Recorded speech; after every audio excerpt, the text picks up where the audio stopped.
I want to talk about the power of vulnerability. You know, the biblical kings were a brilliant example of everything it means to be fully human. In the examples of the biblical kings, you understand people who understand the limits of their ability to rule. They understand the difficulties that life places upon them. You see the strength of leaders who realize they've gone as far as they can go. And in their time of great need and in their great time of great vulnerability, they admit that and they throw their hands up and they cry to God for help. And such is the case with King Jehoshaphat in 2 Chronicles 20. In 2 Chronicles 20, the word comes to him and it says, "King, we are at war." And a great multitude is coming against them. Not only is it a great multitude, but they were closer than the scouts first realized. And verse 3 says that the king is afraid. He's afraid. And so what does he do? He calls an assembly. He calls the people together and they prepare themselves to pray. And it's the king in 2 Chronicles 20 who actually prays. And he speaks his helplessness. He speaks his vulnerability. He says that we are powerless. And he says that we are clueless. But he says, our eyes are on you. You know, the assemblies were called as a way of preparing the nation and spiritually mentoring the young. It taught them how to spiritually prepare for battle and how to call on God in a great crisis. It also taught them, as it teaches us today, that righteousness in a generation, especially the generation that precedes us, isn't taught, it's caught. It's how they see us prepare and how they hear us pray that will inspire them. Because leaders are never expected to have all the answers.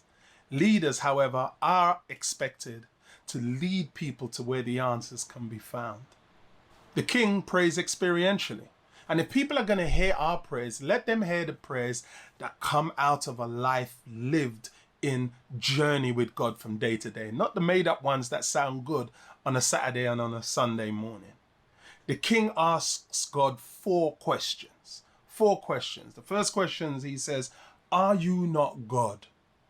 Why? Because he's praying into divine reality. We know that you are God. The second question he asks is, "Do you not rule?" Because he's praying into divine power and management and sovereignty and God's control. The third question he asks is, "Do you not deliver?" Why? Because he's praying into past divine faithfulness. And the last question he asks is, "Will you not act?" Because he prays into the present need for divine action. He is afraid.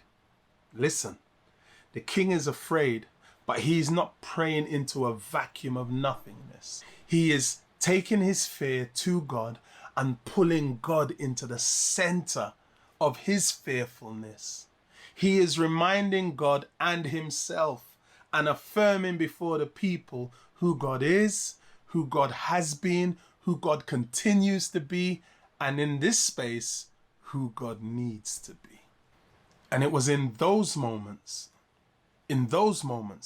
people learned that it was not only natural, but it was expected for them to admit their helplessness and seeming hopelessness in a given situation.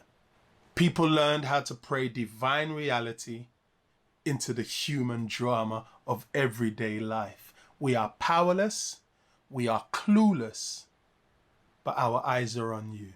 And what was the result?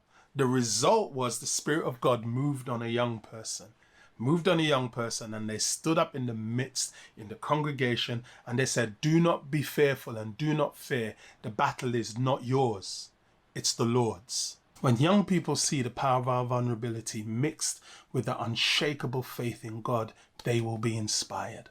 They will be inspired.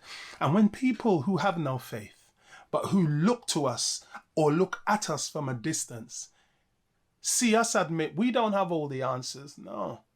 And yeah, right now, even in this COVID season, we feel powerless and we feel clueless. But when they see you admit that our eyes are on God, we are powerless and we are clueless, but we are not faithless, they will be inspired to believe with you. My prayer is that we will allow our vulnerability to show the power of God. My prayer is that while you may be fearful and while you may be powerless, and while you may even feel clueless, that you will never feel faithless. I pray that you will remember that the battle is not ours, the battle is God's. So all eyes on God.